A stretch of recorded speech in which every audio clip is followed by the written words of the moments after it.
Merci, merci. Bonjour, bonsoir à tout le monde. Je suis très heureux d'être ici à votre studio Super Goal. Aussi avec Tawamba, c'est un grand plaisir parce que je viens de Serbie. Il a joué là-bas à un club que je supporte. Ça, c'est quelque chose différent parce que nous sommes maintenant ici à Yaoundé, en Afrique. Alors, bonjour Landry. Qu'est-ce que tu peux nous dire quelque chose? On peut parler serbe aussi si tu veux, mais ça va, on va faire après. Qu'est-ce qui est venu que tu signes pour le Partizan là-bas, que tu passes? Parce qu'après mon passage en Libye, j'ai retrouvé la Slovaquie dans le club de Zlate Moravce.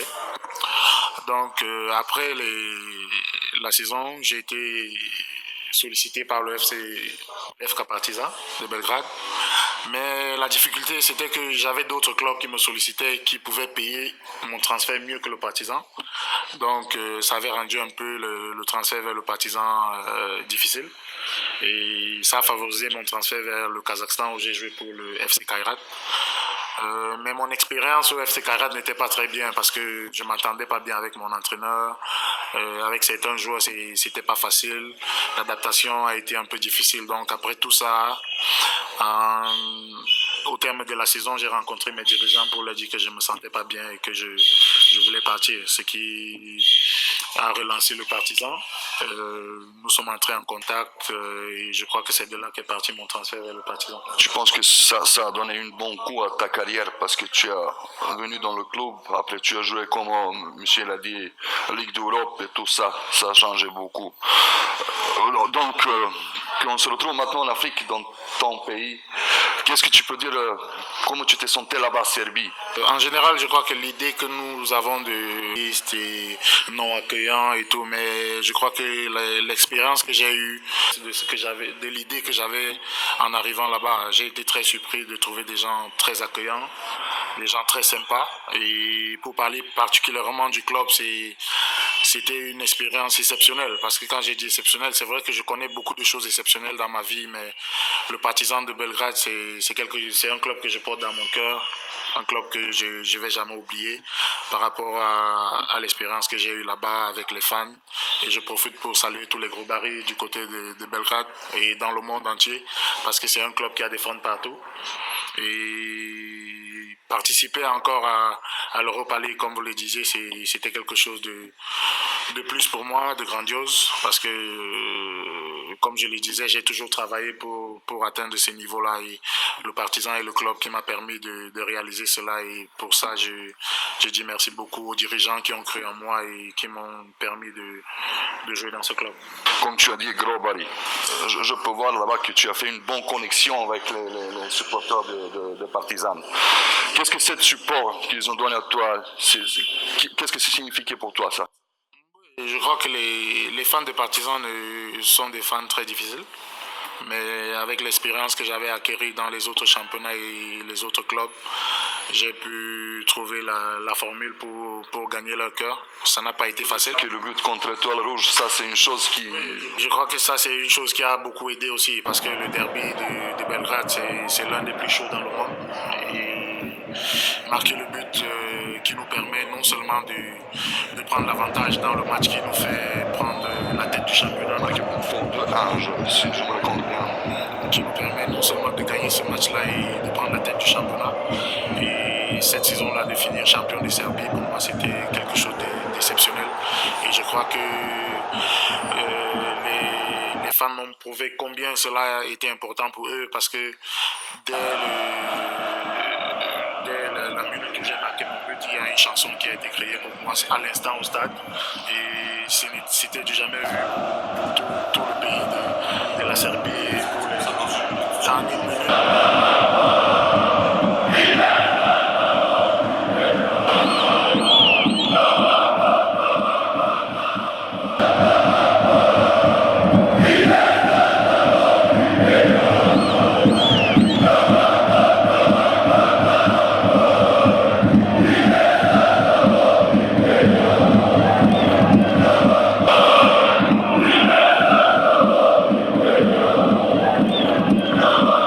Chanson qui sort comme ça, c'est sans préparation, c'était quelque chose d'exceptionnel.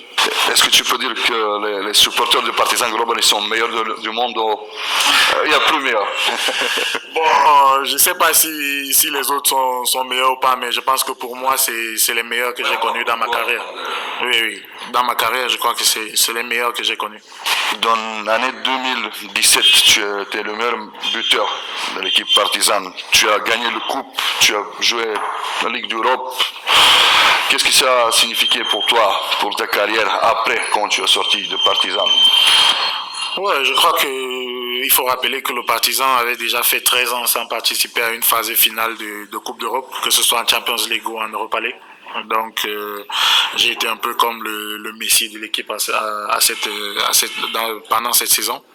Et comme je le disais déjà, les débuts ont été très difficiles pour moi parce que quand je suis arrivé au Partizan, j'ai trouvé deux attaquants qui étaient les leaders de l'équipe et j'ai dû travailler dans leur ombre pendant le cours de cette saison-là. Mais après, comme le Partizan, c'est un club qui vit des transferts, ces deux joueurs sont partis. Comme plusieurs clubs là-bas d'Europe. Djokovic et Djordjevic. Donc, après, il fallait un leader dans l'équipe et je suis fier d'avoir été celui-là durant cette saison, d'avoir fini meilleur buteur du club, d'avoir permis au club, avec mes coéquipiers bien sûr, de participer à la phase finale de l'Europa League, quelque chose qui était pour le club un rêve qu'il n'avait pas réalisé depuis 13 ans. Je sais. Est-ce que tu regrettes que tu n'es pas resté au Partizan, tu es parti? Oui. Est-ce que tu penses à revenir à Partizan? Revenir, c'est un souhait que j'ai, mais c'est difficile parce que le football, c'est un business. Et qui parle de business parle de qui donne mieux. Et aujourd'hui, c'est un peu difficile de revenir aux Partisans parce qu'après, il faut payer le transfert et tout. Et je crois que le Partisan que je connais n'est pas prêt à débourser cela parce que c'est un club qui vit des transferts des joueurs que eux ils vendent. Et l'expérience que j'ai eue aux Partisans, vraiment, c'était quelque chose d'exceptionnel. Quelque chose que je n'oublierai jamais. Et je ne pense même pas que je connaîtrai mieux parce que l'amour qui donne les fans des Partisans, c'est incroyable. C'est sûr, mais comme tu dis, l'amour des Partisans, j'ai compris, tu chantes avec le truc là, devant la tribune. Ça, c'est quelque chose qui reste pour toute la vie. Si on parle de ton coéquipier là-bas, tu as joué par exemple avec Sacha Illich qui a terminé sa carrière cette année. Qu'est-ce que tu peux dire? Quel était là-bas le plus favori coéquipier pour toi? Oui, je crois que quand je suis arrivé, il y avait Leonardo qui est parti après aux Émirats, quelqu'un avec qui je m'entendais beaucoup. C'est lui qui a essayé un peu de me dire comment le club fonctionnait, comment il fallait se comporter pour réussir et tout. Mais pour revenir sur Sacha Illich, je crois que c'est quelqu'un qui a beaucoup aidé Partizan. Et je suis fier de la carrière qu'il a connue, même si aujourd'hui il a quitté le stade. J'espère qu'il sera toujours aux côtés du Partizan pour apporter son expérience et aider le club à progresser. Il a joué beaucoup des années là-bas. Et on vient à la question qui est pour tous les joueurs là-bas qui jouent avec Partizan, le derby avec Red Star. Ça, c'est quelque chose qui est incroyable là-bas. Mais tu peux nous dire de ton côté, de ta vue, comment tu as vu tout ça? Oui, je crois que ça a été quelque chose de très spécial parce que j'avais pas joué un match comme ça dans ma carrière. C'est vrai que j'ai eu à jouer avec l'équipe nationale et tout, mais le premier derby, c'était une expérience de fou parce que voir les feux dans les stades et tout ça, c'est quelque chose que j'avais pas vu auparavant. Et si on parle ça, les deux stades sont presque 200 mètres, ouais. Oui, c'est vrai que le stade du Partizan et celui de Maracana sont à 100 mètres l'un de l'autre.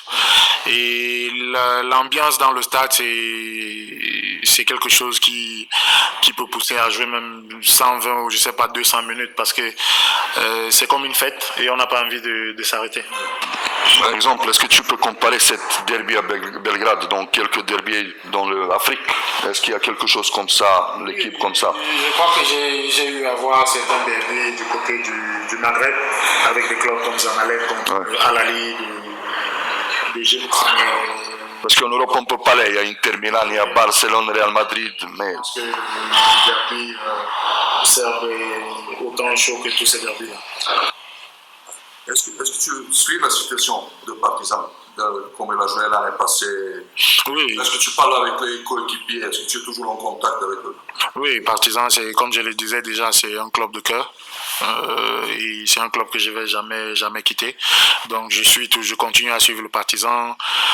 J'ai des coéquipiers là-bas avec qui je m'entends très bien. Il y a Vladimir Stojkovic, le gardien de l'équipe nationale. Il y a Tosic, il y a Nemanja Miletic, et plein d'autres que je ne vais pas citer, mais je crois que lui, Sacha Ilic, qui a terminé sa carrière à 43 ans, c'est pas facile.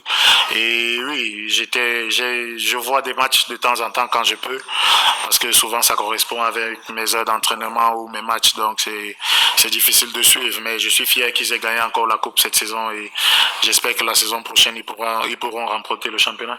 André, merci. De mon côté, ça, j'ai terminé. Je laisse ça à ma collègue. Et vous comprenez pourquoi